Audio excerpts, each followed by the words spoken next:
are good to go. All right, great. I'm Bill Witt. I work with STG. I'm currently working at DWS for Utah State. I've been in this field for, wow, since about 2005. So it's at least 15 years. I started with Ruby, of all languages, and automating. Did VB script. I've jumped all over the place. Ended up, Java's kind of my main one. I enjoy that the most. But yeah, I've been automating in UIs for a long time using Selenium WebDriver.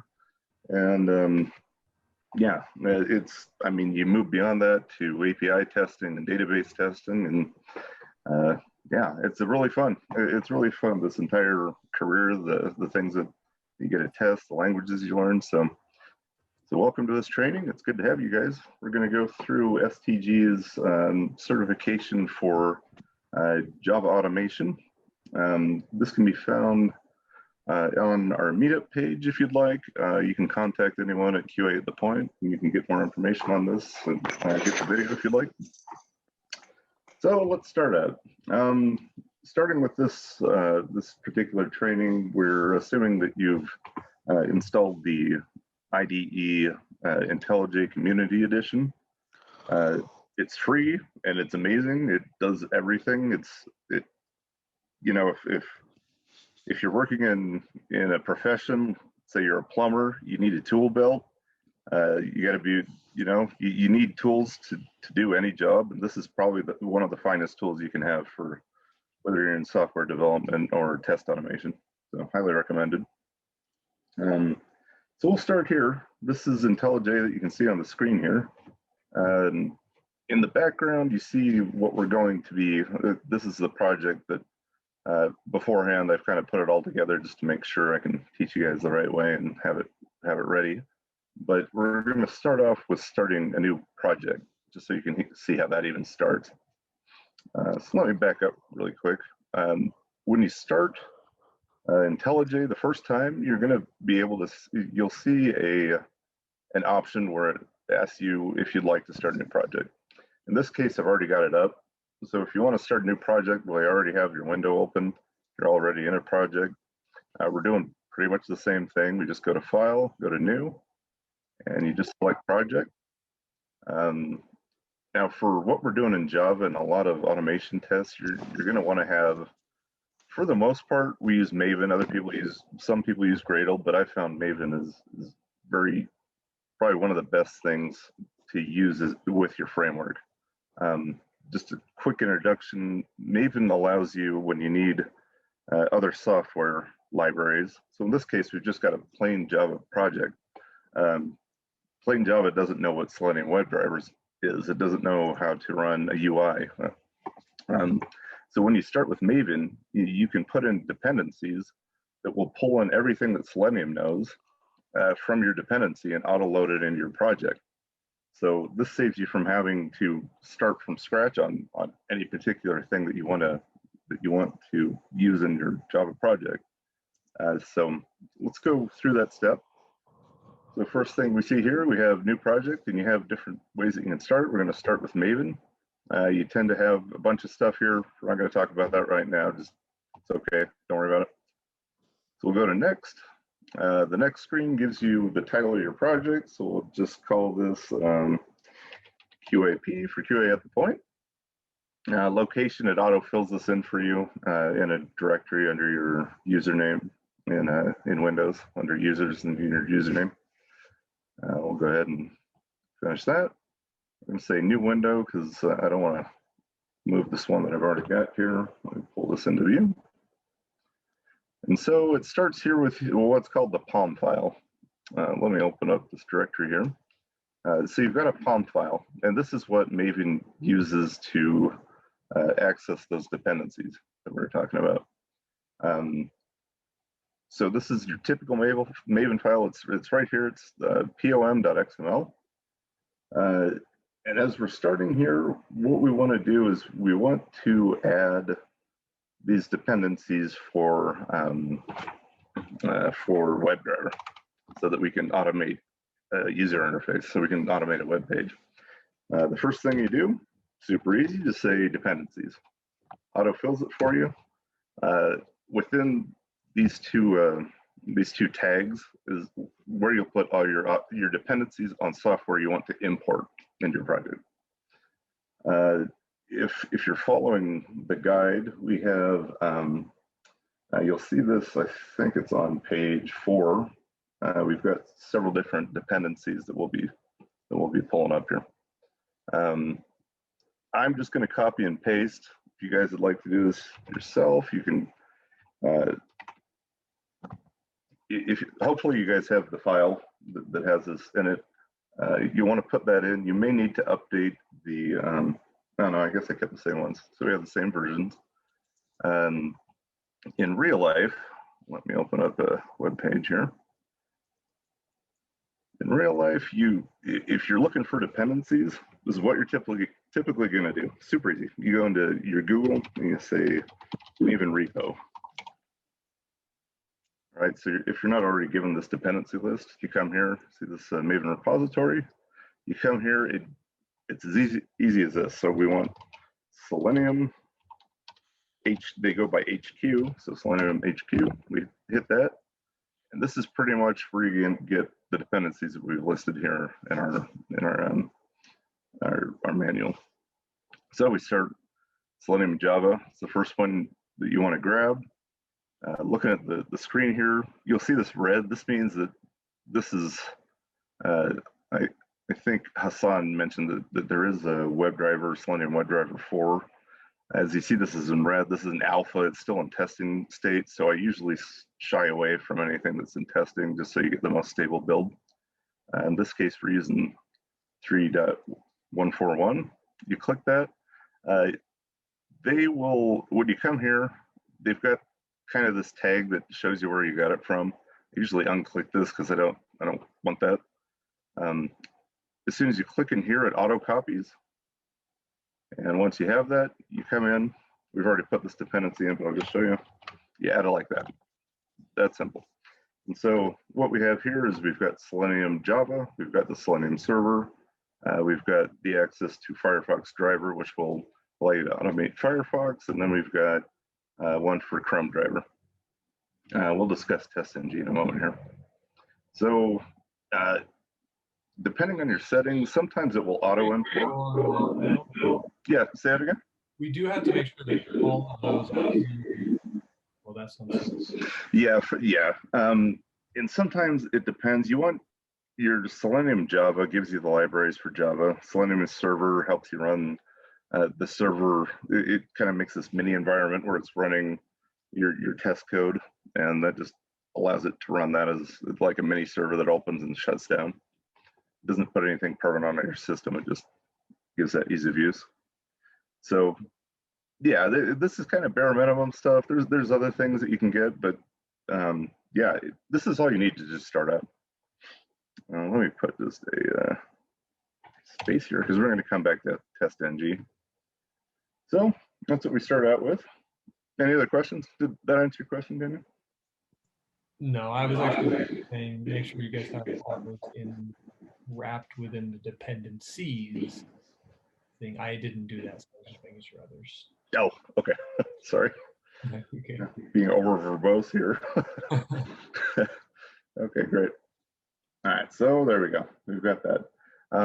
Something that you'll also have to do is you'll need to download the actual drivers for whichever web browsers you're using. In this case, we're going to kind of focus on Chrome driver. There's a link in the file. Just come here. I usually shy away from the top ones because they're still in testing. You just click that. If you're using Windows, you want to download this. If you're doing Linux, Mac, they have that as well. It'll just download. It's in a zip file. You want to copy this file, so just hit Control-C. And then if you'll notice in main here, you've got a resources folder. The resources is for other entities that you'll be using to kind of help you with your test. What we'll do here, I'm assuming you have these drivers. Hopefully you've downloaded them. If not, do that. as quickly as possible if you want to actually be able to run your test. We're just going to start a new directory. This is how I do it. People do it differently, but I like to put my drivers here in my project. And so we just come in here, we copy this file. This is our term driver. Hopefully it's actually letting me do that. Sounds like it's complaining. Anyway, then you just paste it in there. We'll get to how to actually access that in a moment, but that's where your driver is going to go. You know, maybe I should just make sure we do that. So you'll extract all. There we go. Now I can copy it. Copy, paste. And I'll ask you if that's okay. Say yes. And you've got your driver right there. Okay. The Chrome driver you download, does it have to be the same version of what your Chrome is installed on your computer or not? Yeah, you want to stay current. It is closely paired. Sometimes you can get away with maybe one version, but usually you want to make sure that they're the same version. Yeah, like he's saying, you can get away with it sometimes. It'll complain at you if you get out of sync. So a lot of times my computer will update and I won't have realized it. And as I'm running tests, I'll get a little blurb of red that lets me know that my WebDriver's out of sync. So it usually works still, but you want to keep them in sync. Right. Yeah, if you start running into problems and things are just failing and you have no idea why, it's usually your driver's out of sync and you need a new version. All right, awesome. Now that we've got this part, okay, let's go to the next part we have here. And all right, okay. So the next thing you want to put in is TestNG. TestNG is a test runner that allows us to basically just allows you to run your methods as test. There's also JUnit, which is probably more popular. TestNG just makes things really easy to manage through an XML file. I'm going to close this guy and go to my other one here. You can see what happens next. So you want to make sure you get that into your palm. It's org TestNG version 7.4. Make sure if you're doing this now to hit your, should see a little button like a Maven icon. Click that so it imports. And once we have that, the next thing we'll do is, let's see, let's kind of cut to the, I'm going to skip some of this, some of what we've got here. No, actually, let's do this right away. Okay, so you have that, good. Next thing we want to do is go to our source folder, and we're going to go to test.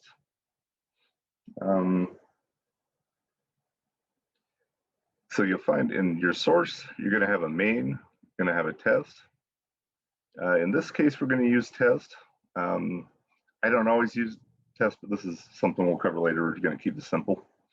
What you want to do is you want to go to the Java under there, hit new, package, and you're just going to call it challenge 1. Just go ahead and hit enter.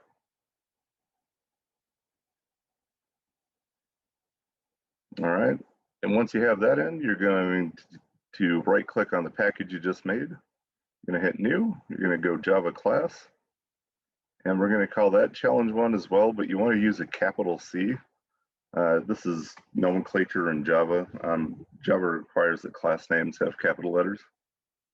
I know the guide shows a lowercase, but that's incorrect, so make sure you do that. All right, so we got our challenge 1. This is where we're going to run our test from. So let's open this guy. You're going to see a bunch of stuff up here that you don't need to worry about. This is just because I had preset it up and then deleted everything so I can kind of go along and show you how to put all this in. All right, so I'm going to go with you guys. If you're looking at step 17, 17 just wants you to add all these what we call annotations. Annotations in Java start with an @ sign, and then it's followed by a word. It's kind of a pre-compiled. I'm not going to do it justice as far as explaining this well, but it allows you to, for instance, give you the ability to create a test using other code that you don't want to look at. You just want to keep that out of the way. You don't want to make it too hard. It'll set it up so you can just run that method as a test. In this case, the one that we're going to import has several things. These are specific to TestNG.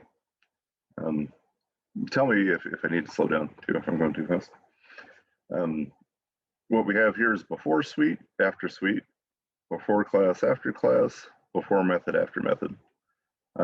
Before suite is pretty much anything you want to run that starts at the beginning of your test suite that you want to start with. In this case, we're going to be initializing our Chrome driver. Could be anything, but this is usually where you're going to initialize that and then share it. After suite, we just put all done. This lets you know your whole test suite's done. Before class, after class, same thing. It's something that you want to run before every class is run before, or if you're in a class, this is what you want to make sure is run before. Same with after. Before method is something you run before your test.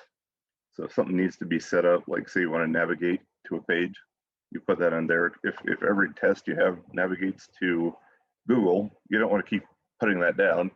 You just want to use something like this, and you can say navigate to Google. So then you aren't rewriting code a lot. And that dry method, don't repeat yourself, makes life easier. All right, so. Just so everybody knows too, you don't need to have any of these in there. These are all just optional. They're there for you to be able to use if you need them. Yes, this is correct. Yeah. So, yeah, it looks like a bunch of fluff, which it kind of is. Just, this is Alan was saying, not necessary. I usually put before suite in another class that just kind of initializes your WebDriver, but it kind of depends on what you want. So this can be run without these, but we're just going to keep that for this example here. So a question on your imports up there. We don't have to worry about any of those imports at the top, or we do? So what's going to happen with IntelliJ is as we put in things that need to be imported, it's super helpful in just helping you do it yourself. It'll mark it in your code, turn red, and say, hit Alt Control if you want to pull in this class. And so we're gonna show that just so you can see exactly how to do that when that occurs. Wait, because like all of my stuff, like right now, it's saying like I have no idea what WebDriver is. And oh, okay. In that case, if you hover over before suite, is it red? Yeah. So like WebDriver's red, before suite's red, like everything. All right. Let's put your okay. Let's go to this other one that I started just so you can see basically what we're doing here. Yeah.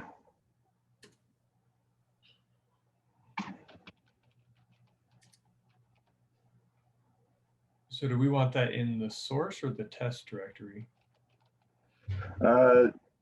This one, oh, did I switch that? I'm sorry. Yeah, do that in the test directory. Sorry. I use it now. This brings up something that I do. I usually, so this guide says to put it in the test folder. I usually put it in my main because the test folder is reserved for testing your own code, much like unit testing. So when you're running a test framework, you don't want to put your entire test framework in the test Java class because that would be a location that's reserved for testing maybe your code. You know, if you want to unit test your framework code, that's where you put those tests. So typically I do put it in source main. That's why I put it there. But so if you're thinking of this in the page model thing that Carlos has talked about, where you've got, you know, yeah, you model your pages, those yes, would be up under Java. Yeah. Right. So you put your pages up there, your test directory or your Java test Java would only have your actual tests in it. You would put your page models up in the other one. Yeah, like I was saying, I tend to, so that's kind of above what we want to do in this course with page object models. I do encourage you to read about it, and I'd even like to do a presentation on that too if you guys like to do that. But like I said, I like to put my tests for a framework up here and then my unit test down here. But you know, whatever, if you're used to putting your tests up here, that's also fine. You know, you can do what you, or down here, that's also fine. You can do what you want. Cool. All right, good. So let me just make sure I'm seeing what you're seeing here. And sorry, I'm not putting it in the same place. I don't want to confuse you guys. Good spell. Okay. All right. So sounds like some of you guys are seeing red here. Oh man, is this really not gonna? Okay, so if you're not seeing an red, like an underline here, like I'm not, you may have to come back to your POM file, and you may have to hit this little this Maven button that should import the libraries. I'm really hoping this is true and it works for you guys, because this can be a pain if not. If you're stuck and it's still doing it for you, you can typically come, you'll see a Maven button over here on the right. If you click that, it lets you clean out directories and re-import stuff. If you're really stuck, you can come here, open up whatever you named your project, go to Lifecycle. If you want to clean it out, usually you want to do clean install. Those are the ones I use almost always. So clean just gets rid of your target file. That's beyond this course. And then we hit install. And if you're missing libraries or just lost them, it'll go out, retrieve those, and download them. Unless we, all right, that's great. Let's try package. Package is another way to do that. Well, that just figures. Okay. Are you guys having the same issue, or are you guys able to see that? Or do you guys are you guys seeing an underline where it lets you right click?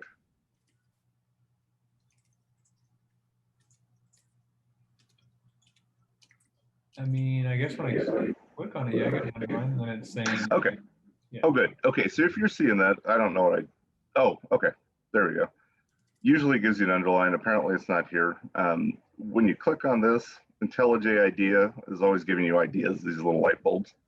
So you can click here and it'll give you suggestions. What you want to do is just hit add library. If you get the underline, all you have to do is click on it and hit Alt Enter, and it'll do it for you. Yeah, so here we have it. Hit Alt Enter, and it grabs it. Now it's highlighting the next one. Alt Enter grabs it. You can just go through each of these, Alt Enter, and it imports all those for you.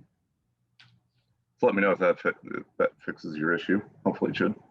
Yeah, and I was thinking that's what it was going to be, so that's why I wanted to bring it up, just in case like people as they watch later. Yeah. Cool. Excellent. Okay. Good. Yeah, I'm glad you brought that up. Okay. Oops. Okay. So that's what we should be seeing. The next part we want to do is we want to add our WebDriver. The driver is what will navigate your pages. It's what will click on elements. It's what will help you create elements out of elements that are in a page in the DOM. So this is where we start. Like I said, this is a beginner course. There's other ways to do this. Usually we do a base class. It's an abstract class where you can let all your test classes just inherit from that and not have to keep recreating and reinitializing your WebDriver. But for this particular course, we're just going to keep it here. Okay. Now what we're want to do here is we're going to want to put in our before suite. We're going to want to put code that is going to add the WebDriver. I'll explain this part in a second, but what you want to do is you want to say set property, webdriver.chrome.driver, and then we want to put a path to the Chrome driver. this is why I suggested that you guys put in your resources drivers folder. It's easy to get to. I mean, you can put it somewhere on your computer if you want to, and just if that's the case, you're gonna want to change this to that path. So you may have to do C:/ and then put in your whatever path that may be. But when you do it this way, all it's saying is go to source, go to main, go to resources, drivers, and you'll find this file called Chrome driver. And then you initialize it here by just saying driver new Chrome driver. So now you got a live driver. This is what's going to run all your tests for you. If you'd like, I've done this because sometimes you'll get a page that if it's too minimized, it goes into kind of mobile mode and it won't show all the elements. So auto maximizing your pages can help avoid those problems. For some reason, sometimes it'll just open minimized or open like side of the screen, just depending on the last Chrome browser that you closed down. It tends to remember the type of window size that it was in. So let's add that there just to be safe. All right, and on our after class, we're just going to add driver.quit. This is not always required. What this does is it just shuts down the driver when you're done using your test class. It just turns it off because you don't want to keep it running. It'll just hog your resources big time because it just keeps keeping windows open. Now, having said that, a lot of times I turn off the driver quit if I'm trying to troubleshoot something that's a test that's not working on a page and I don't want it to shut that page right away. I want to be able to look at that page and say, okay, did I miss an element somewhere? So you don't have to do this. And I usually don't until I've finished all my tests and I had, you can comment it and just uncomment it. All right. So the first thing we'll do here is we'll just do something super simple. We're going to make a test, and we're going to call that test go to Google. Super easy.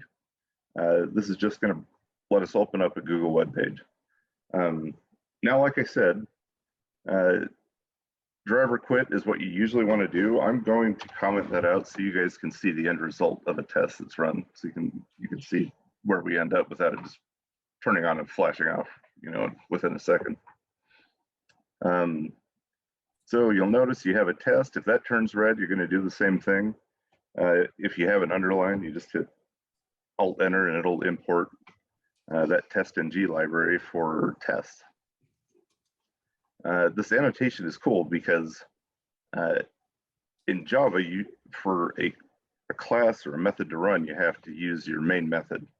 There's several things you have to do to make that work, but when you're in testing, it's as easy as just hitting run, and you can run this method. And that's kind of what this test here gives to you. It's not the main thing, it's not the main purpose, but just as you're starting out, you just want to run something just to make sure your setup's working. You can just hit run straight from this method. So with that being said, let's actually give this guy something to do. All right, so in this particular test, we're gonna say, that didn't work.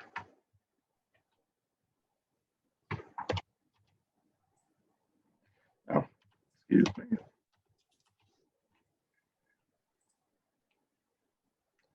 Copying this from a file because I am not the best at typing and save a lot of time.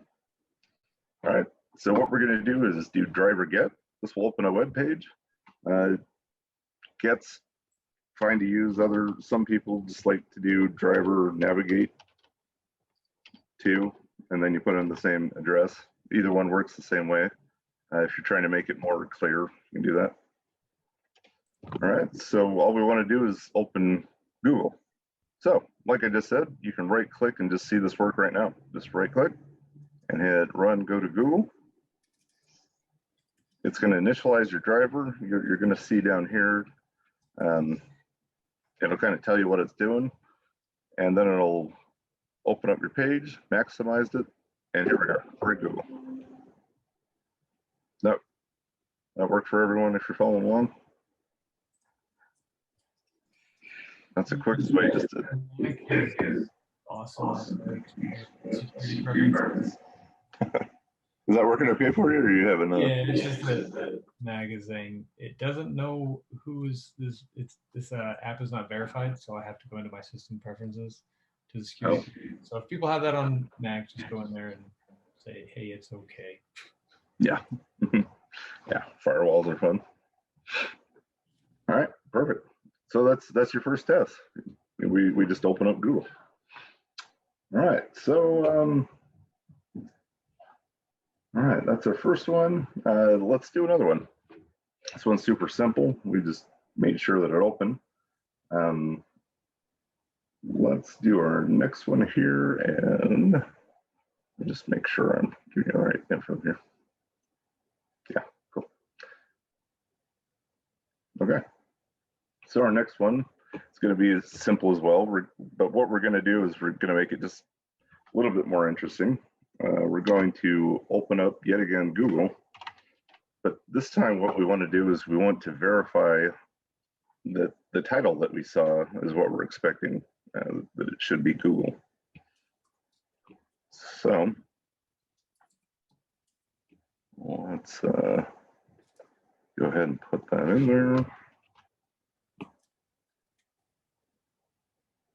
Or I'm sorry.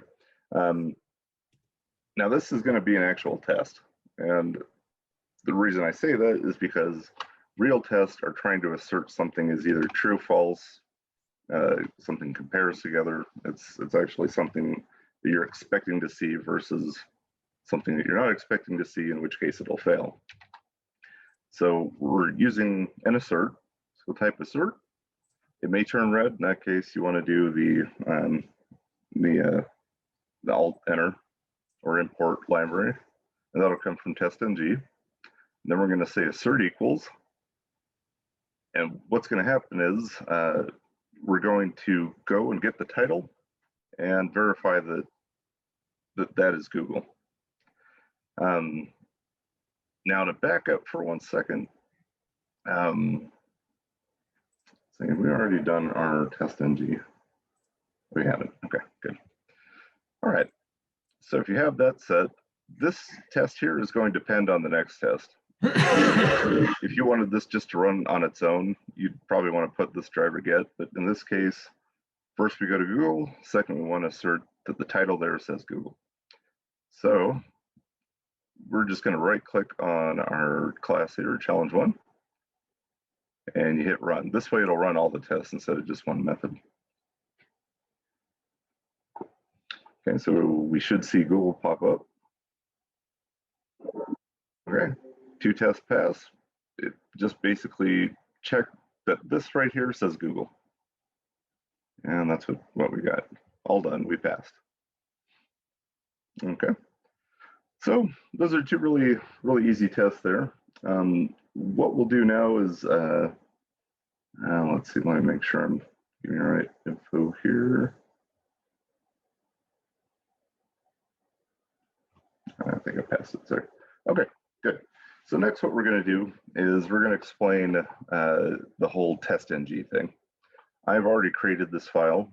So what you want to do is here in Java, you want to right click and we're going to make a new package. You're going to click that and you're going to say XML. And that's what our guide's going to say. I usually say TestNG because that's all I'm putting there is TestNG files.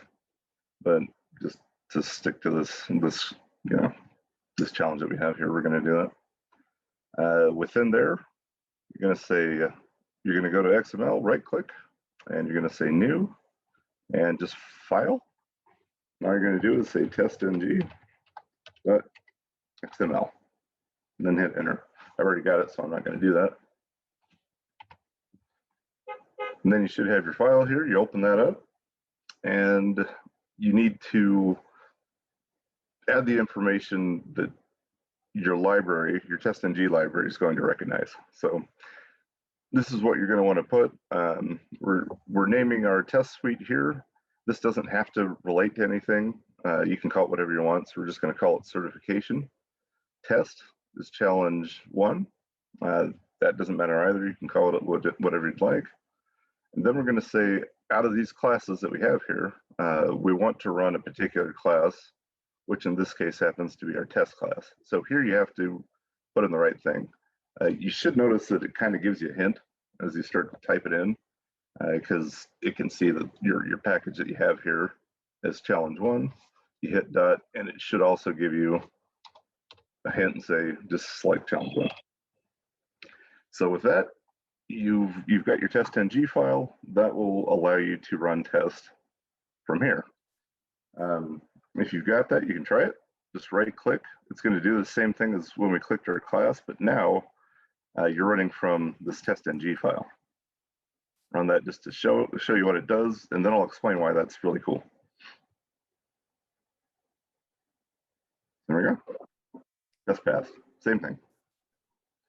The cool thing with TestNG and why we like to use this is because you can go, if you've got several, let's say we've got our tests here and we have challenge 1, challenge 2, challenge 3, you can put all the different class names in.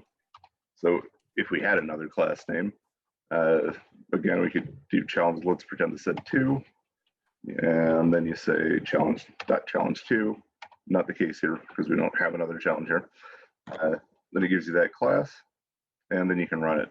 If you notice the one up there doesn't have a closing tag, if you're not putting a bunch of classes in at the same time, it doesn't matter. So we can just delete that and just put in a / You got that.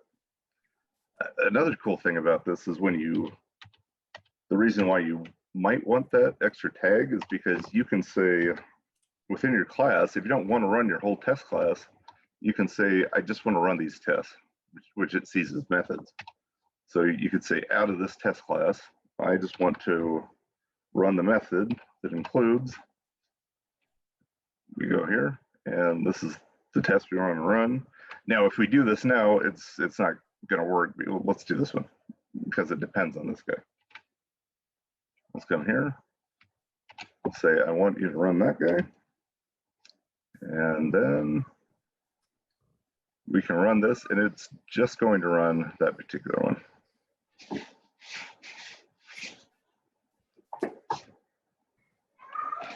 Excuse me, just one moment. I need to want someone out. This will be really quick.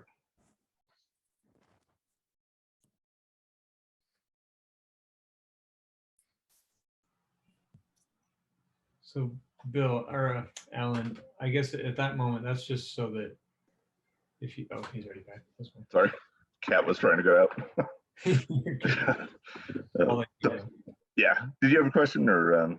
I'm sure you'll answer it, so just keep going. Okay. All right, so that's why this is cool. So then we could go to another class, and you can go to just specific methods. And this is good. If one method just keeps messing up or you don't want it to run in the middle of another, that gives you that option. So there's that. I'm going to remove that because we're just going to be using one class here. All right, good. I have to admit, I am a bit surprised when I run the test as we done before. They are a bit slower and they are faster when we do that with TestNG, right? Yeah, well, it depends on how many you have running. I find they typically tend to run about the same speed. I suppose it's possible if you're just going here and you're running one test method, technically that will be a lot faster than coming over here and running a whole bunch of them. But as opposed to just running this class versus this, it should be the same. Okay. All right, so we've run that. Now that you've seen this run, just direct your attention down here to the bottom left. This is what will show you which tests are running. It's really helpful if you have a bunch of them. Green check marks means it passed. Red means it didn't. Sometimes you'll have warnings, but this is kind of your guide as to, from everything that ran, what ran well. Okay, well, let's see. So the next one we want to do is a challenge on assert. Is everyone caught up so far? Are we all doing okay? I got to take off to another meeting. Thanks, Bill. Okay, yeah, good to have you. Yeah, thanks for being here. Okay. All right, so the next test we're going to run is a test using some of our assertions. I'm going to add that. I'm going to delete this part so we don't give away the whole thing. So in this one, we're going to use a website called Copart. Copart is just a website that helps you find used car parts. It's a cool website, I guess, if you want to get exotic car parts, if you're trying to rebuild something, it's a way to kind of get cheaper parts. So let's start here. What we're going to do, so for this challenge, I'm just going to bring this document over so you can read it. So for this challenge, we're going to look through the different ways to do assertions. Well, what we're going to test is just a couple assertions that we can run. What we'll be doing is writing a script that'll go to Copart, like I was mentioning. It'll search for exotic cars and then verify that one of those cars is a Porsche. Then use a hard assertion. Now, as far as doing two assertions, what we're going to do is we're going to, first of all, make a search on this web page, and then we're going to verify that the search page actually came up. So that'll be our first one. The next will be to verify that Porsche's in our list. So how do we do that? Let's open this guy. And if you guys already know stuff that I'm going over, feel free to stop me. I'm going to be really basic here. I think I heard someone. Was someone going to ask a question? Is that a shell? Or are you just joining us? Welcome. Good to have you.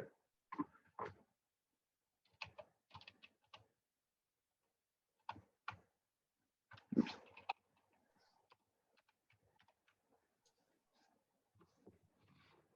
So here's the website that we're going to be using. If you already know this, great. If you don't, usually F12, whether you're on a Mac or a PC or anything, you can open up your web developer bar for Chrome. You can also come here and you can go to more tools, and developer tools will also get you there. Or I guess you can hit Control-Shift-I is what it looks like. Or L, whatever. So there's that. This is what's going to help you to find elements in a page that you want to be able to identify and manipulate. So since the first task we're doing is we're running a search, what we want to do is we want to say, look for Porsche, and then we want to hit search button. And then we want to make sure that in this list, we have a bunch of makes. See, we got a bunch of Porsches, right? We want to make sure that this returned results, that we actually got Porsches. So how to do that? What you got to do first is you want to be able to map your search bar, your search text box. So if you come over here in Chrome, you have this little guy that selects elements. You come here, you click that, and it will auto highlight what you're looking for. Super helpful. There's several ways to identify an object. We'll show you how to do this. The first thing we want here is your search bar, and luckily we have an ID. A lot of times I'll be automating pages where the developers have failed to put in an ID, and you'll have to use other ways that are a little bit more trickier to get in. I use XPATH a lot. Some people like CSS selectors. We're going to go over XPATH because that's the one I use the most. But luckily for us, this particular one does have an ID. So let's show you how to grab that. So in this new test that we just wrote, minimize this. The first thing we want to do, obviously, is we want to navigate to, you can use get here also. We're going to navigate to Copart. And the first thing we're going to map is our search bar. I like to identify elements by just 3-letter tags. In this case, I put for text box, I put TBX.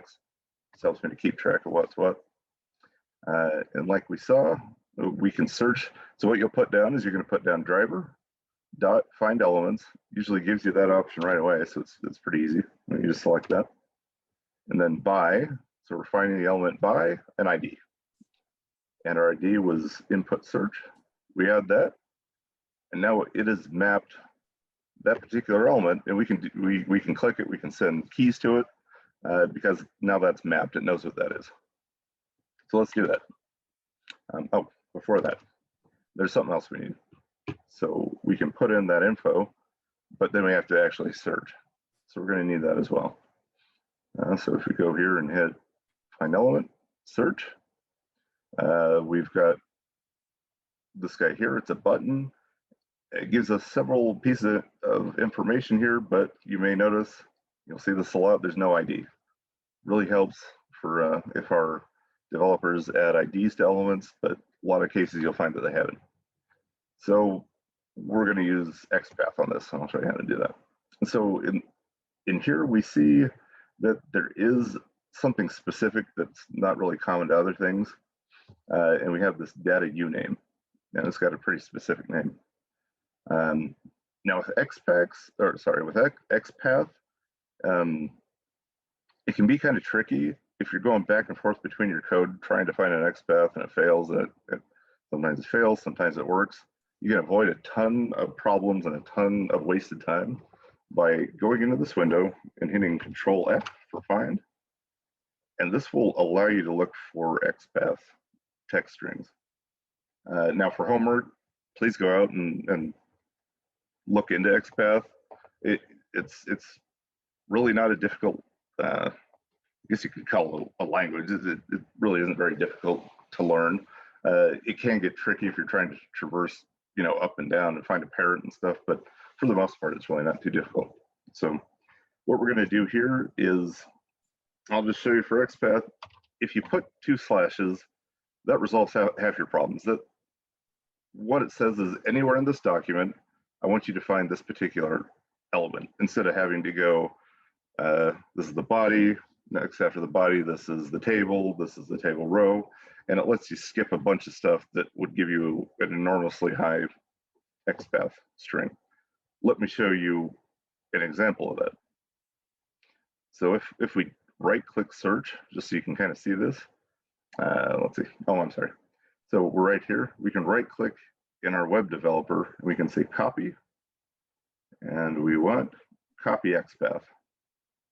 So when we click that, I've got the XPATH, that wasn't supposed to happen. I'm going to just Control V here. This will give us that XPATH that we just grabbed.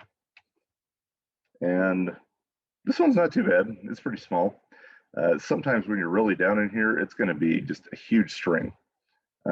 So it looks kind of not really good, I mean, it's okay, but it's, I got a couple divs that you want to search for, but we're going to make this a lot easier to read. So, but keep that in mind, because sometimes doing the XPATH can be a little tricky. So just remember, you can hit copy XPATH, and we'll put it in there just to verify. It'll turn yellow to show you that it's a valid XPATH statement. All right, but for us, we're going to do something a little bit different here. It saves, it makes it a little bit cleaner looking. So like I said, you have your 2 forward slashes, and then I usually like to go by the tag that we're using. In this case, it's a button. So it's just saying, look through all your buttons, any buttons on the page. Then you'll have 2 square brackets. And in your square brackets, you can identify any attributes to that element. In this case, that element was data-uname. And see, it's already showing you one. No, I've already found this, right? But we want to get even more specific here. And I'm going to use this guy again to select this. Remember, we had this data uname. We can double click on that, highlight it, Control C to copy it. Come back down here, equal. And I like to use single quotes, because if you use double quotes, it can kind of confuse Java. It'll try to escape characters. So I use single quotes here, and within those single quotes, you put its name, And there we have it, 101. Now if I go backwards, see before the data uname, it found 7 different results here. But when we specify something like that, we've got 1. So it's not going to confuse what's on the page. So this will find just that guy. Let's go back. And let's put that in there. I'm sorry, move my over here. Okay. So this one we're going to have to identify again as a web element, like we did with this guy. And we're going to call it search button. The driver find element by, in this case, it's not ID, it's XPATH. Put in that XPATH that we just used, and that will map that element there. So from there, we can start rocking and rolling, start playing with this stuff. And the next thing we're going to do is we're going to call our search bar .text. I'm going to do that just so I can do it with you guys. Say search bar, and it's going to make suggestions, makes it easier. We're going to say search bar, hit a dot, and we don't want to just click it. We want to send it a search string. So we're going to hit S for send keys. So it's sending keys to this text box. And what do we want it to send? Well, in this case, we're looking for exotic cars. So exotics. And that'll just put that in your test bar there. And once it's in, you've done that, but you also need to hit your search button or nothing's going to happen. So search button dot. This one will be search button dot click. That'll bring us to the next screen. So if we just run this guy alone, you'll see that it comes to this page. It'll put in that search string. This page takes a while to load, and I think it's because they know that we use a lot of testing here with our automation. So I think they kind of screen some of the stuff we do. So it's going to wait a second. Put exotics up here, hit search, and you just told it to search for exotics. There you go. You got it. All right, so I'm going to close that. I'm going to come back here, and this is where we'll do our first assertion. And an assertion just says, I expect to see this. And if it happens, keep going. We passed our test. If not, fail the test. Didn't happen. You just do that by saying assert. You may get a red line here. If you do with an underline, just hit Alt Enter and it should auto load it for you. In this case, we want to assert true. And what we're going to do here is we're going to say driver. We're going to say get the current URL. This is something that WebDriver gives us the ability to do. It will let us grab whatever URL we have up here. In this case, it was our search string. So we did exotics, hit that. And now if you notice, this URL has this query in here. So it's different from just Copart. It actually has that exotic. So this is what we want to look for. We want to say, we want to compare this current URL, and we want to know if this URL, hit dot, and you can say contains the string exotics. And so we saw here, your query string was exotic. I think, yeah, we sent exotics. I put exotic on that one, but so we just want to make sure that works. So we're going to hit run again.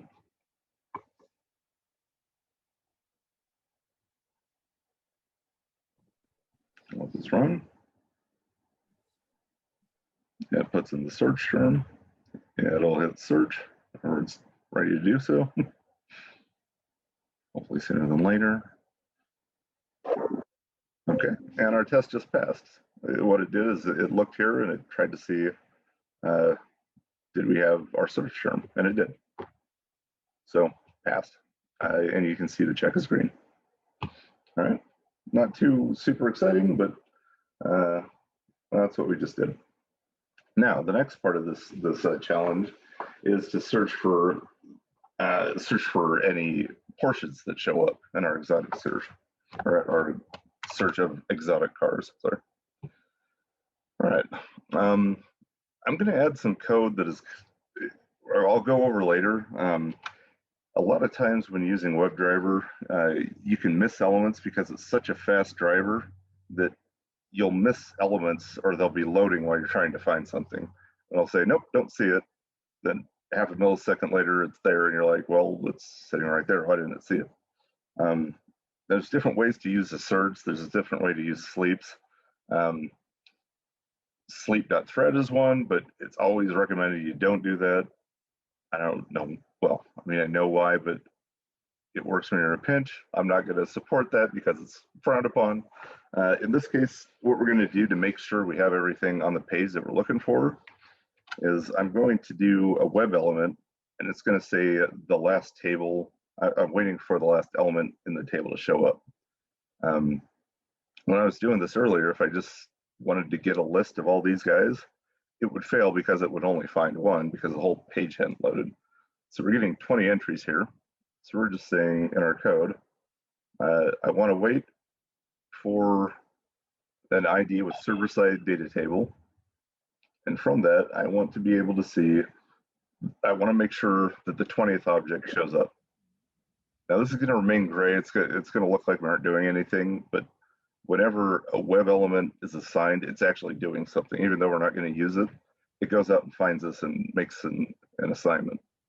So just so you know why that's there, that's why we have that there. It has nothing to do with what we're actually testing. Okay, so let's go back here to our page. And like we said, we're trying to find all the makes. Again, this comes in really handy. Hit your F12 or open your developer tools. And we grab our find element. And as we see here, the first one's Maserati. But what I want is I want all these guys because I'm going to search for them and try and find a Porsche. So let's just click that. And you'll note it's pretty simple here. We have a data uname that's called lot search, lot make.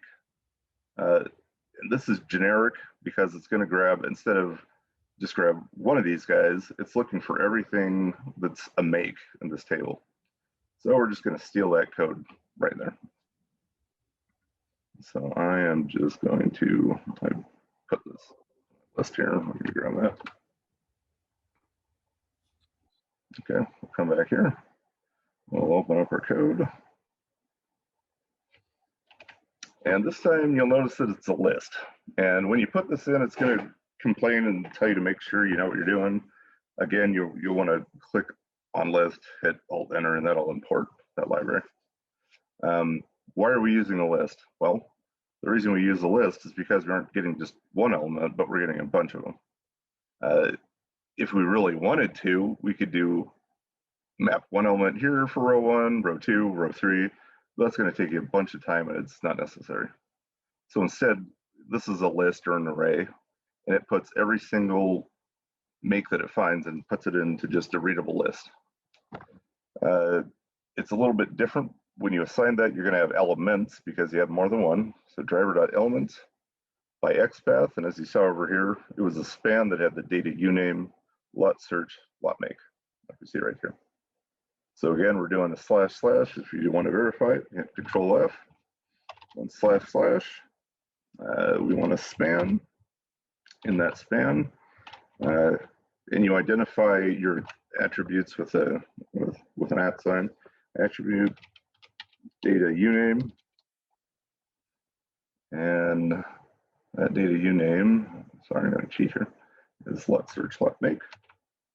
And I'm showing you this so you guys know how to verify that that this is going to work when you put it in your code, so it doesn't fail. And I've done this a lot when I don't do this, and I'm like, why is this not working? And it turns out that I just had a typo somewhere, so this saves a lot of trouble. We put 2 single quotes equals 2 single quotes, put that in, and there we go. We got 21 results. It's pretty much what we're looking for. Gives us an extra one that's probably just the header, and we can fix that in a second. But there you go. That's your whole list. So you'll have 21 elements in your list of web elements. Now, keep in mind what we just did here is we have a list of web elements, and what we're trying to verify is that the word Porsche is within that list of different makes. So if I look in this list of web elements, it's not going to know what text is because it's looking at a higher level. So one way that we solve this is by creating a new list. This time we want a bunch of strings. And these strings will be the names that we're going to get the text from the web element. In this case, we can just call it like exotic cars. And I usually use an array list, works the best. We don't go into why specifics right now, but so we'll do new array list. Basically, it's an array that's a list. The reason why we do array list is that with typical arrays where you're doing something like string like that, it's a set amount of things that you can have. You can't go past it. So if you'll have maybe an array of 5 things or an array of 10 things, we don't want that because the results can change. We want whatever we have there. So this is dynamic. This will give us that ability. So that's why I use array list. So we're going to say exotic cars. We've got this list, and what we want to do is we want to put these web element, the names of the web elements, which are the cars that we have, into this array list or this list of exotic cars. So we'll go ahead and do that. I'm just going to copy and paste so we don't have to get too into the weeds here. And what this says is it's saying for each web element, and we're just going to call that web element in exotics, which we have here. I want you to look through each one that you just loaded into this guy, and I want you to add to this new list that we made the elements text.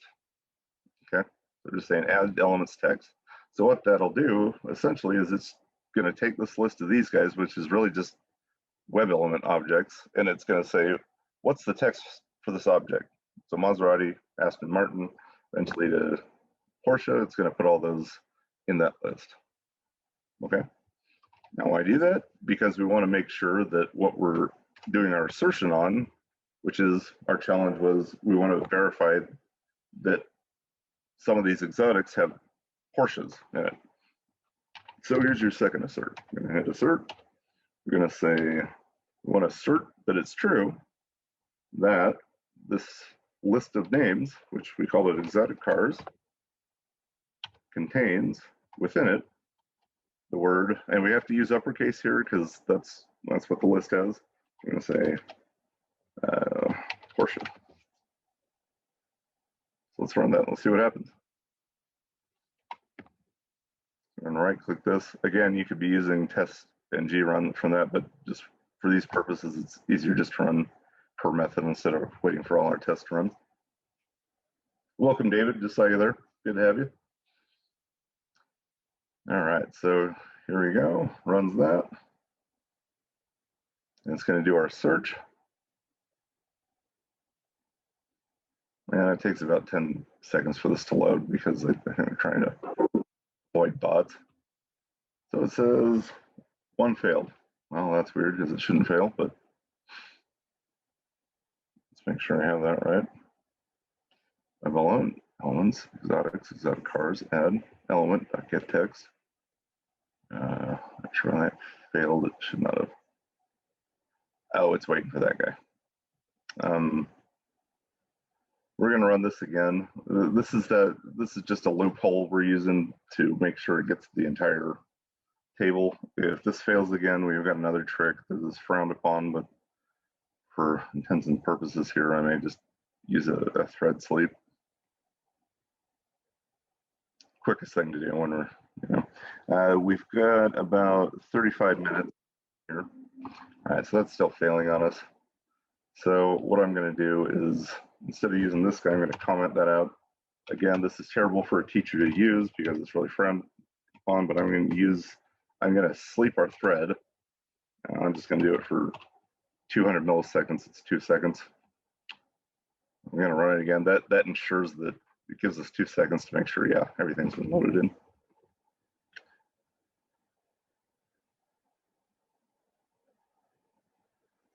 Now it should work for us. I really hate doing this, but yeah, for the sake of time, we're just going to take a shortcut. So what is the best practice? Should you be using like a wait? Yeah. Yes, and so I've had a lot of issues with this particular website. I think they've had a lot of bots scanning it, or just students running this test. So they've done some things that kind of make it a little wonky. Usually, you can be doing it implicit waits, which is what I typically use. You would also do that where you're just kind of starting your driver and you can say driver dot manage the timeouts, the implicit wait, and we're going to say, oh, I had this before, hold on. Implicit wait, we're going to say, at the most, we're going to wait 20 seconds. That will be seconds. So this helps a lot. This may even fix our problem. So let's run this again without this hack that I put in here. Pretend you never saw that. Go.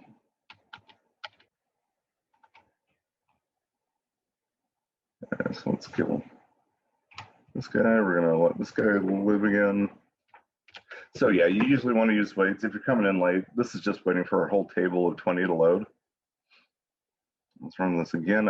I hope it works this way, because you're probably going to run into several issues with WebDriver and waits and things not showing up. I don't know why it's built into the framework just by default, but sometimes people want to do waits differently, where they want to say, I don't want to just wait for the object, I want to wait 20 seconds. And that's it. That's an explicit wait. That's when you say, I want to make sure I have everything. All right, well, that did it. Okay. I would recommend, as someone who's done this a lot, to use this. I almost always use the implicit wait, which says wait up to 20 seconds for whatever you're looking for to show up on the page. Usually that's way longer than you want it to be. I mean, we could be doing 10 seconds, but it's just good to have that. That'll save you from a lot of things not passing because it couldn't find something. Okay, and that passes. The test passed, and it verified that we have Porsche in our list of web elements, or makes. Okay. All right. Any questions? Hey, I think I missed this, but to get the element, the span element that you had on there. Yeah. I saw you find it, but did you just copy it from somewhere? I missed that. that. Yeah, let me show you that. Is this the one we're using? Yeah, here's the one that we used. Okay.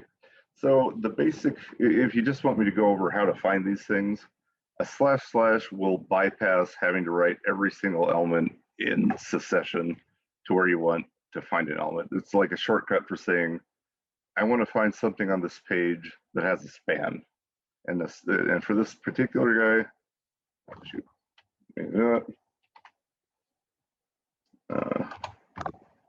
we have 21 of these guys. So we have a span, like you see here. The attribute is, you may have several attributes, like this guy here has an ID, uname, class. In this case, what we're looking for only has data uname. So you say the attribute data uname needs to equal, and you put in single quotes, lot search, lot make. And when it shows you yellow, we know that's worked. If it doesn't show up yellow, or it says 0, 0, then you know whatever XPATH you put in there is not going to work. And just keep manipulating that. So yeah, we hit Control C, we copied it. We came in here, we put in a list of exotics because it's more than one that we're getting, like you saw 21 there. You put driver, find elements, make sure you have plural, by XPATH, because that's what we're working, and then just paste in quotes the XPATH that we used. And that's how we're getting those. Then it's a question, okay? Yeah. All right, cool. All right, we got another half hour, so we'll keep going here. The next thing we want to do is we want to look, this is challenge 3, and it's giving us a look at loops. It also mentions waits. in this case, we're not going to super focus on that because, yeah, we can, yeah, wait statements can kind of take a while to explain and go through. And we want to maximize time here. But our next one here is going to, let me just go down here. And so for this challenge, we're going to go to our Copart website. We're going to print a list of popular items of vehicle make models. So you saw how to do a list. This time, we're going to be coming to this home page. We're just going to go straight to Copart. And if you look down here, these are kind of the popular makes that they just say, these are probably the ones that you're going to look for instead of having to search. You're probably most interested in these guys here. So what we're going to do is we're going to make a list of all these. Then we're also going to capture the URL that they use. So if I click here, I get this URL and it just shows me international, as you can see here for makes. So again, we come to the home page this time. We hit F12 so we can see our elements. Hit find element here, and we're going to go to just the first one. We click that, and we've got, if you see A, that's the anchor, which means we got a hyperlink. And we are looking at, let's see. Let me just make sure I'm giving you guys the right thing here. Make items, I believe. Let's see, search quick fix.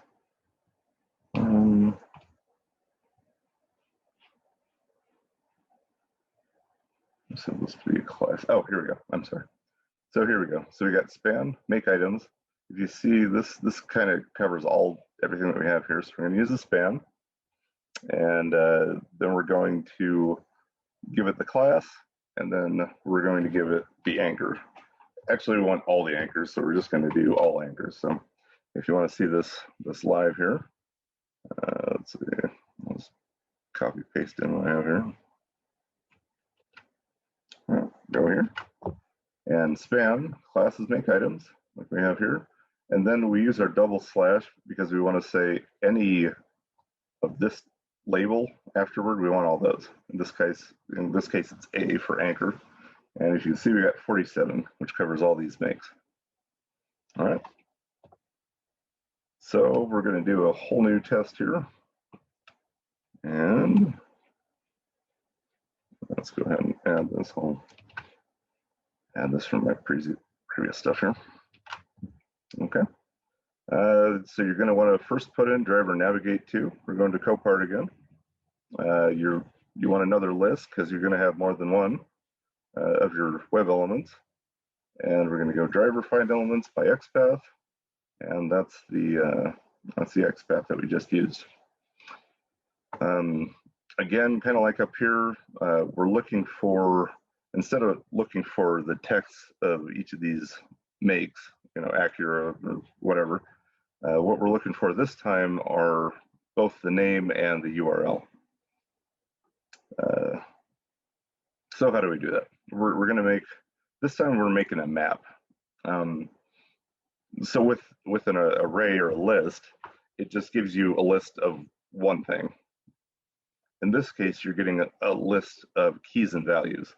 So what does that mean? That's saying, I want two things. I want you to save two things. In this case, it'll give us, what this map will do is it'll say, okay, we want the name Acura, but we also want this hyperlink. So we can kind of display both of them. If you're looking at challenge 3, you can see that the output should be the name of the car and the URL. So the way we'll do that is we're going to make a map, and we want two strings, because the name's a string, the URL is a string. Name it whatever you want, call it make URLs here, and we want a hash map. Hash maps are good because they don't let you put duplicates in there, because we don't want to put the same thing. So that avoids getting duplicates. I usually use hash maps. And so what this will do is it'll go through a for loop. Through that for loop, it's going to go through each of the elements in our makes that we set up here. And then from that, we're going to put in each of our, in this empty list that we have, this empty map, we're going to say for each of these elements, I want to put in the text of the element, like Acura. And then I also want to get the attribute href. The attribute, like you see here, href. I mean, if you look at it here, that looks wrong, but it actually resolves to the full URL. So if we click here, this is what it's actually going to pull from it. All right. So we got that. So any questions about that as far as maps go? Map just lets you put in two things.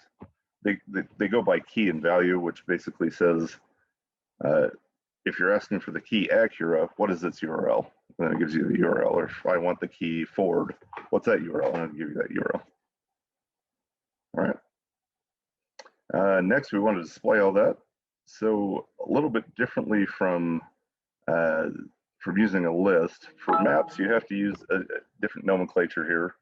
You're going to want to say map entry, and then our map had 2 strings. We're going to specify that.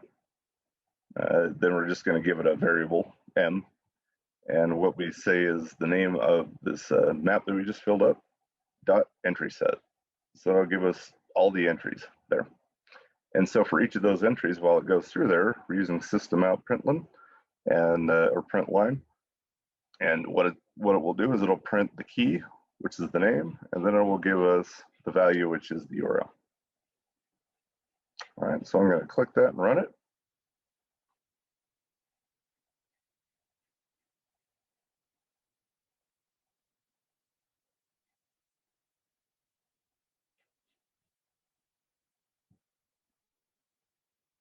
Okay, can't see it here, but on the on the back side, it's given us all those. So what it did is it came to each of those makes, grab the name and grab the URL. So that's what you're seeing post here. All right, any questions? All right, cool. All right, next challenge is challenge 4. That one we're actually going to skip. This one is for operators and functions. It's looking at different ways you can manipulate strings or text, in other words. It's working with Fibonacci sequences. I know this one's a little bit challenging, and if you're looking for help, I apologize that we're skipping over it. You can always message us on Slack if you're stuck on that one. But I just wanted to stay with what we're doing here in the UI. So we're going to skip that challenge 4 and go to 5, which is going to test the if and else switch. All right. Hey, Bill. Yeah. It might be good, to be honest, to, I don't know, it's just my opinion. Like, this is a lot of stuff that's great, but now I like, well, I think we should cut it. I'm just saying, like, it'd be nice to maybe attempt something on our own, but really, okay, fine. Never mind, because I can do that on my own time. Yeah, whichever. Yeah, anything that helps you guys. Yeah, if you want to do that, that's fine. Did you guys want to take a second just to? Well, I guess let me ask a couple questions here. So, for instance, when we're looking here, 87. The map, that is in essence a dictionary in Python or an object in right. Yeah. Yep, that's a dictionary. Okay. Right.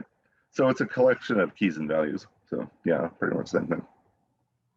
And so then down below 92, we're getting, okay, because in Java we have to represent what data types those are being, like 87, right. 92. Right. Okay. Yeah, exactly. So yeah, Python's a little less verbose. Yeah. Java's a lot more heavily typed, which means it relies on types and it wants you to be super specific so that, I don't know, lines don't get crossed, but I don't know, Python does it really well without types. So, because the first loop, you're basically creating the hash map. Yes. And you're utilizing a lot of the Selenium things, but then once we get into 92, there really isn't necessarily any Selenium portion right there. Right. That is like Java in of itself, just doing Yeah. quick signals. Okay. Yep, correct. Yeah, so what all we did was so in makes here, we got all the web elements, and elements contain more than just text or more than just something else.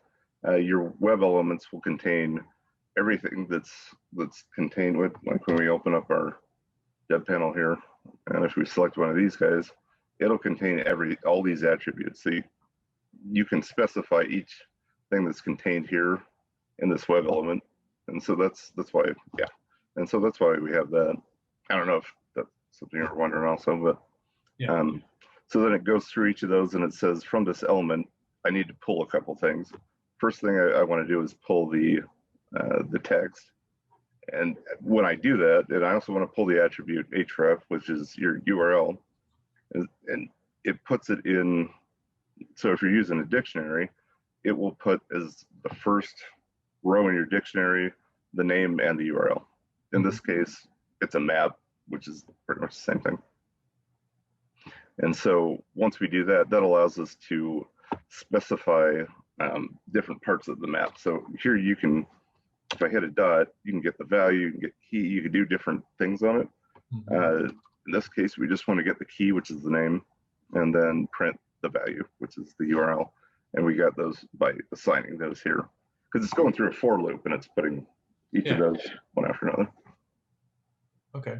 And I guess I didn't really understand, maybe I just didn't hear it, this whole priority thing. What does that represent? Oh, I'm sorry, I wasn't explaining that. Okay, so if I were to run this entire class just as is, sometimes TestNG will just run it as fast as it possibly can and not pay attention to which test is before another. It'll just, the quickest one does that test.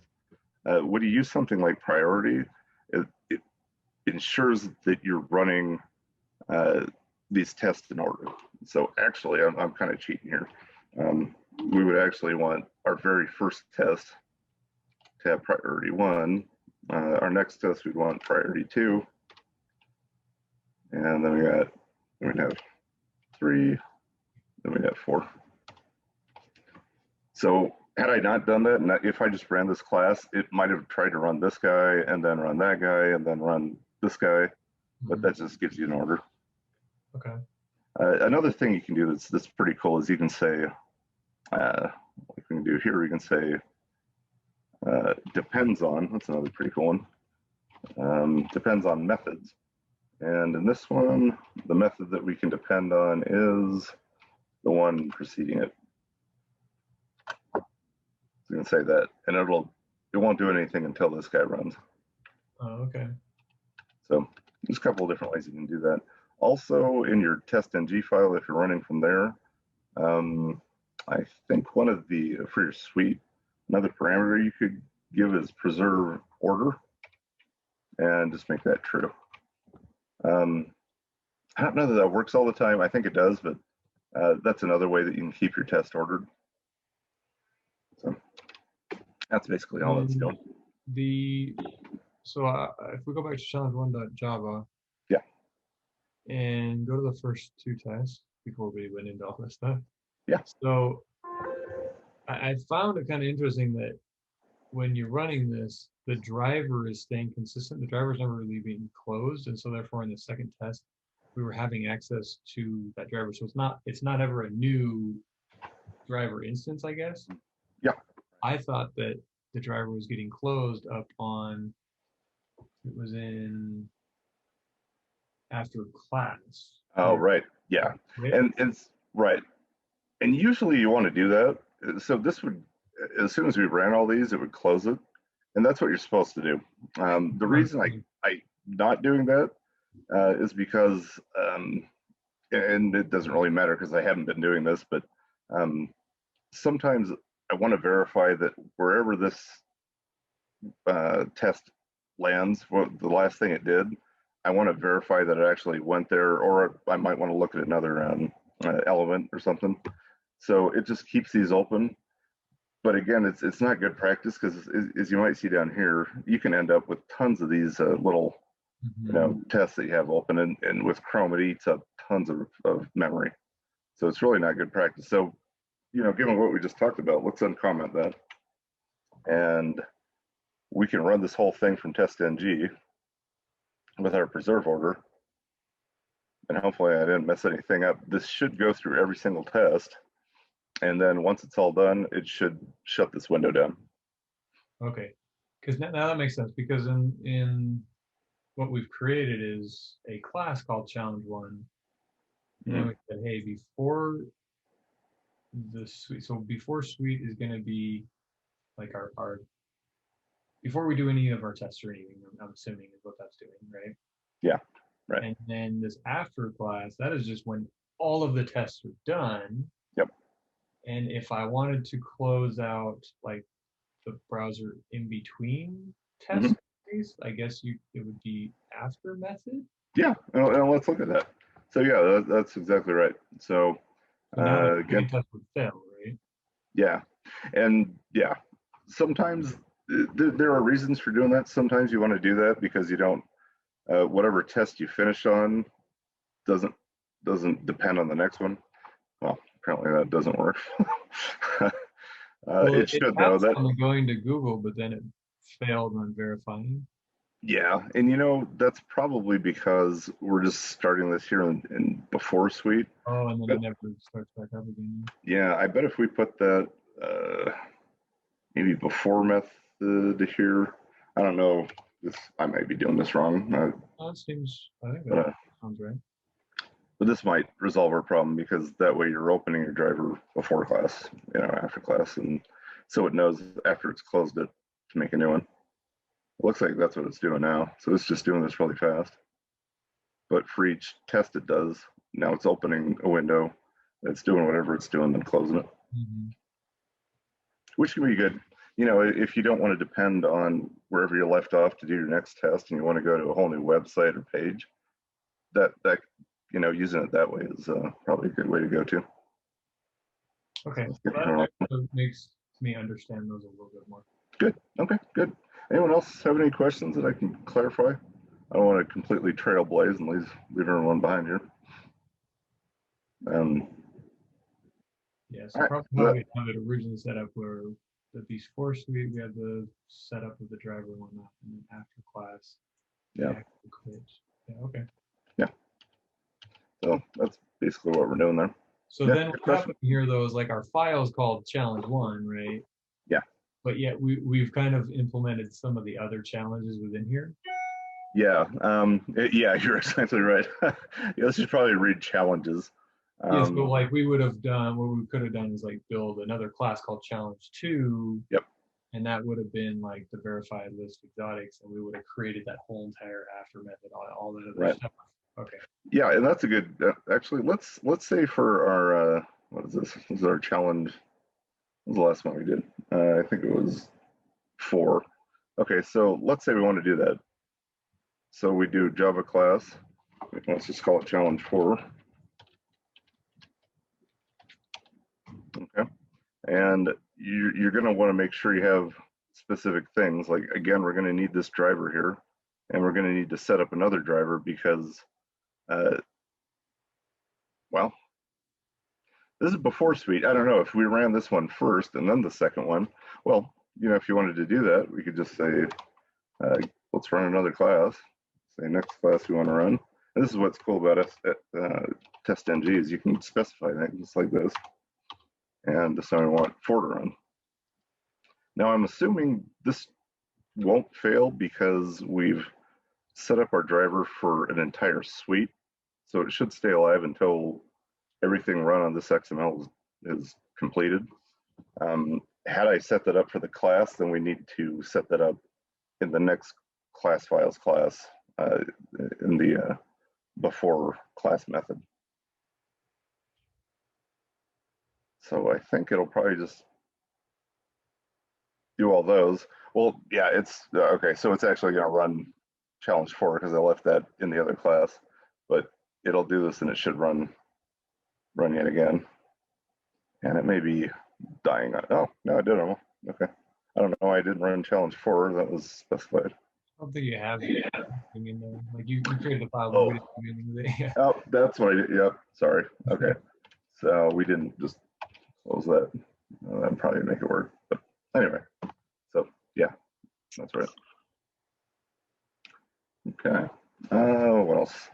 All right. We got about 10 minutes. Do we want to take more questions? We can also move to the next challenge if you guys want to. Anyone have anything else? Or we can stop here. If everyone's tired, we can stop here as well. What is the next challenge? Are The you next going to one, pop the code somewhere? what was that? Are you going to put the code somewhere? Oh, yeah. Yes, I can do that.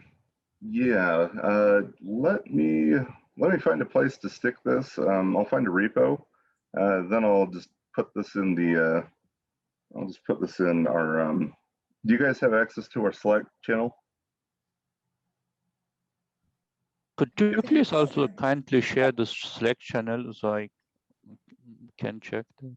Yeah, so on the meetup page, in case like you don't have it later, I sent a link on the meetup page, just in the description. But I'll send it in here. Ah, okay, it's in the description. Yeah, it's good. But here it is. Awesome, thanks. Yep. All right. And then I also, in that description, I added the Node challenges and the Python challenges as well. So that way, if you wanted to kind of like go all crazy with this stuff. Yep.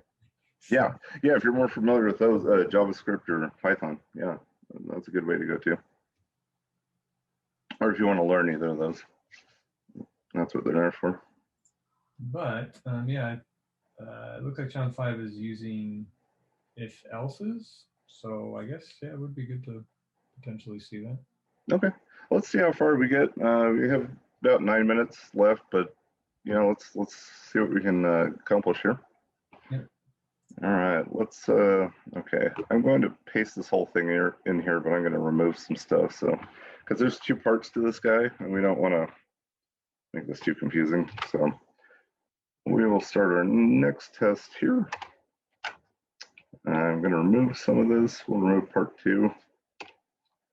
And what this is going to be doing, okay, first of all, we've been doing a couple searches that we're going to begin to keep recreating. In Java, you can make your life a lot simpler by creating methods that do something repetitive. And so in this case, I'm just going to put in a quick method, and all it's going to do is it navigates to where we're trying to go, copart. It'll find the search box, and it'll find the search button. It will send whatever search term you want, hit click, and then that's all it's going to do. So I'm just going to add this on the bottom to just kind of make life a little bit easier. I hope I actually saved this. I think I did. Okay. And so this little method here is what we call a helper method, or usually something like this you would see on a page object class, where you do everything that you're kind of just kind of holds everything that you're trying to do. Another one that we've used a couple times here is this kind of cheat for doing a wait for us. It's just waiting for the table, whatever table we get. So exotics. It just waits for this entire table to populate and get our 20th, or you know, if we had 100 entries here, we'd wait for the 100th. So I'm also going to put another method here that does that. And as you can see, I've already had these in here.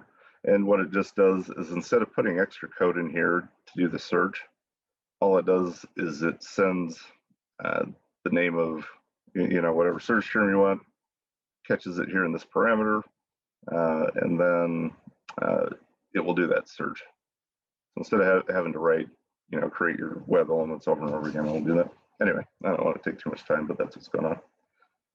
Okay, so on this one, the challenge is to do a search for Porsche, and then we want to change our drop down. Like you've seen, it's been 20. We want to take that to 100.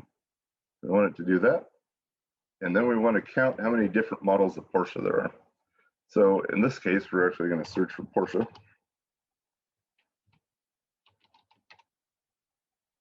And we've got 100 entries here. I think that'll stick. And it wants us to look at all the models this time. And then it wants us to count how many models of each. So you got Cayenne there, you got a couple more down here. So it's gonna count all those 911s. That's basically what we're gonna do again. In this case, we're going to use a list because you get multiple again. Okay, got about 5 minutes. We'll get as far as we can here. We can go longer if you'd like to, but I don't want to overdo it if you guys are getting tired. We open up our web developer console here, and I'm just going to skip and go to the XPATH that I already got just to show it to you. And so this is going to grab everything that has the lot search lot model this time instead of lot make. And so you can see here there's 101. We expanded our list, so it's going to get 101 of those, and it'll just put all these into a big list. So that's what you have here. That's just putting that there. I'm taking a different approach here. What we've been doing is we've been using either a map or a list to just do a for loop and add each of those things that we're finding in the web element and taking the text out of it and then putting it into a new list. There's another way you can do this, and we're just going to introduce that here. As Java evolves, they find better ways to do things and cleaner methods, and so this is just kind of demonstrating that. This does the exact same thing though. What we'll have here is we're going to make a list of strings, which is basically the get text that we were using before. This time what we're using is we're taking this web element. It's going to use a stream, which basically looks through the whole list. Then it's going to map anything that's a web element text. This is just a different way of writing the same thing as our e.getText from our for loop. Then we want it sorted, and then we want to collect it into this list. And so what this is doing right here is the same. It's just a cleaner way of doing what we have right here. On challenge 3. Okay. All right. So that's what we have here. Again, we're going to make a map because the reason we do maps is because you have a key and a value. You have two things that you want to display. In this case, we want to get each of the models, the name of each model, and then we want the count. How many 911s do we see? So in this case, it's a little bit. This is a little bit different when you're going this route. So we're still using a for model. It's going through this list of text names that we have. It's going to iterate through there. But now what it's going to do is it's going to say, all right, for each model that I see, I'm going to put down, I'm going to use the key model. So let's say 911. So we're going to be using the key 911, and we're going to put next to 911 the count. And so basically what's happening here is every time you see a model 911, it's going to add a 1 to it. So it starts at 0, finds something, adds 1, and then it comes back through here again, and now that count is 1, adds it again, 2, and as many as it finds, it keeps putting that into there. If it doesn't find it, then it just doesn't really register. It just puts model 1. We go on that later, but that's basically what's happening. Once it's done that, we've shown you in the previous one, iterating through a map. We're just using that same thing here where we iterate through a map. I added this. This isn't super necessary, but I added this because sometime in this particular one, I think we mentioned this, that you'll have a header, and sometimes this model will be included in these models, but it's not really a model, it's just the heading model. And so potentially it will add a blank line and make it count into your map of something that's really nothing. So what I'm saying is, if it doesn't really have a name, just avoid that. And so after that, it'll just print out the key, which is the name of the model that we found, and the value, which has been accruing count. All right. Might not make a ton of sense, but let's run this just so you can see it. And then I'll answer any questions you guys have. And after that, we'll go ahead and close. All right, so we'll kick this off again. This time we're going to search for Porsche. You'll see that up in the search screen there. Search text box, sorry. This is the search. And this time it manipulates that, that selector and puts 100 there. I think I just skipped something that's kind of important. Let me come back. But as you'll see, it listed each type or each model and gave us a count there. I want to change. Okay, so I skipped this. This is kind of important. Let's describe this and then any questions or we can close. When you're using Selenium WebDriver, usually you're just getting a web element of something. And technically we could do that here, but when you have drop-down lists, that can be kind of a pain because first you'll get the button that drops down, and then you'll end up having to write a web element for 20 and 50 and 100. So if you're trying to do this, you'll say click that and then click that. But we can make this 10 times easier with another object that WebDriver makes. It's called a select. As you see, it's a selector for a selector, a drop-down selector. And once you create that, again, it's finding a name. Let me show this to you here.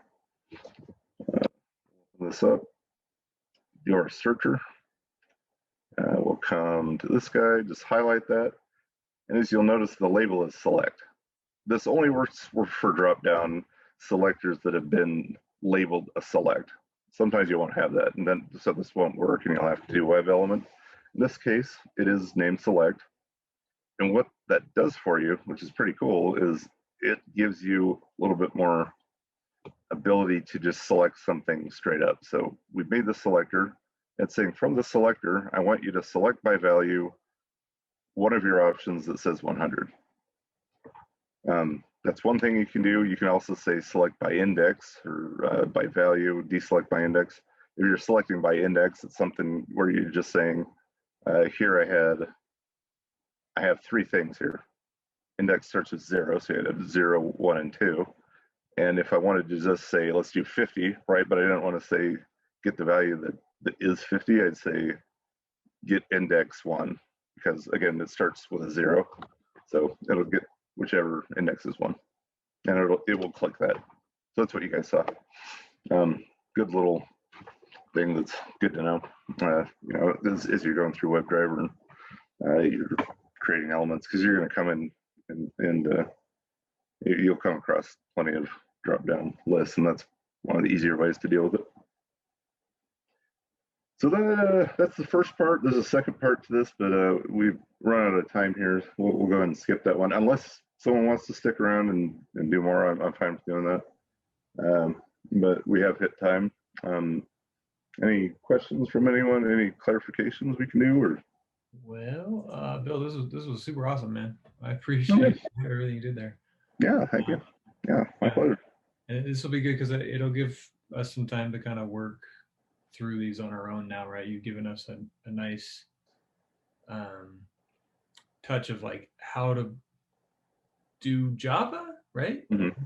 Yeah. And then also the Selenium stuff, because that's the keys. Once you get the understanding of like how to do the loop or how to create a list or create those type of things, we can go a lot further with the rest of the challenges. So I think that will be very, very helpful for anybody that wasn't here or all of us that were here. So that was super cool. Yeah, my pleasure. Yeah, I hope this is helpful. This, like I said before, this is a great way just to get introduced not only to Selenium, but to Java. It's the easiest way to just jump in and see something work quickly from Java code. So, yeah, I hope this helps people out.